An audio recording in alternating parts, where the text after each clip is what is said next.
बुधवार को संसद में जहां अहम मंत्रालयों की अनुदान मांगों पर चर्चा हुई तो कई सवालों के जवाब भी दिए गए। विपक्ष ने महंगाई के मुद्दे को उठाया, जिसके चलते लोकसभा और राज्यसभा की कार्यवाही कुछ देर के लिए बाधित हुई। जम्मू कश्मीर बजट पर राज्यसभा में हुई चर्चा के जवाब में वित्त मंत्री ने बताया कि जम्मू कश्मीर में अनुच्छेद 370 हटने के बाद शहीद पुलिसकर्मियों की संख्या तो कम हुई ही है, निवेश और रोजगार भी तेजी से बढ़ा है।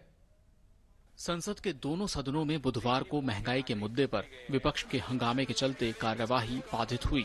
लोकसभा को कुछ वक्त के लिए तो राज्यसभा की कार्रवाई को 12 बजे तक स्थगित करना पड़ा। राज्यसभा में 12 बजे के बाद प्रश्नकाल में कई अहम सवालों के जवाब दिए गए। दोपहर बाद जम्मू कश्मीर बजट पर हुई चर्चा का जवाब देते हुए वित्त मंत्री निर्मला सीतारमण ने बताया कि अनुच्छेद 370 हटने के बाद जम्मू कश्मीर में शांति बहाली में तेजी तो आई ही है, निवेश और रोजगार भी काफी बढ़ा है। During the Dubai Expo in January 2022, investment proposals worth 3,000 crores have been finalized.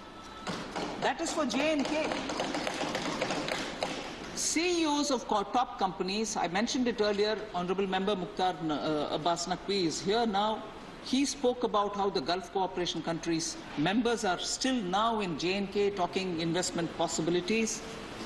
They're all there talking on a visit in J&K, which is testimony to the fact that normalcy and also government's commitments to draw investments are fully happening.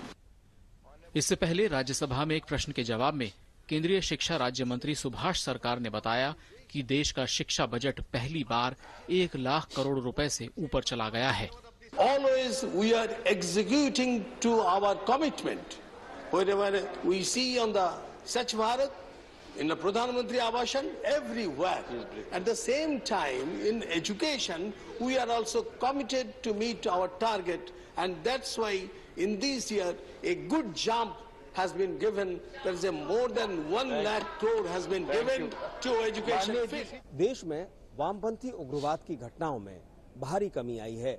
Rajya Sabha में लिखित प्रश्नों के जवाब में गृह मंत्रालय ने बताया है कि अगर हम वामपंथी उग्रवाद की घटनाओं को देखें तो इसमें करीब 77% की कमी है, तो वहीं इन घटनाओं की वजह से होने वाली मौतों में करीब 85% की कमी है। और यही नहीं, अगर हम पूरे भौगोलिक क्षेत्र को देखें तो पहले जहां करीब 96 जिलों में वामपंथी उग्रवाद की घटनाएं देखी जाती थी, अब मात्र 46 जिलों में ये घटनाएं सीमित रह गई हैं। बात लोकसभा की करें तो सदन में कई अहम सवालों के जवाब तो दिए ही गए। नागर विमानन मंत्रालय के अनुदान मांगों पर हुई चर्चा का जवाब केंद्रीय मंत्री ज्योतिरादित्य सिंधिया ने दिया। उन्होंने एयर इंडिया की खराब हालत के लिए यूपीए सरकार की गलत नीतियों को जिम्मेदार ठहराया। एयर इंडिया के विनिवेश को लेकर विपक्ष के सवालों का जवाब देते हुए केंद्रीय मंत्री ज्योतिरादित्य सिंधिया ने उस समय की कांग्रेस सरकार की नीतियों पर सवाल उठाए। उन्होंने कहा कि जिस तरीके से एयर इंडिया का एकीकरण किया गया, उसके बाद से लगातार एयर इंडिया का घाटा बढ़ता चला गया।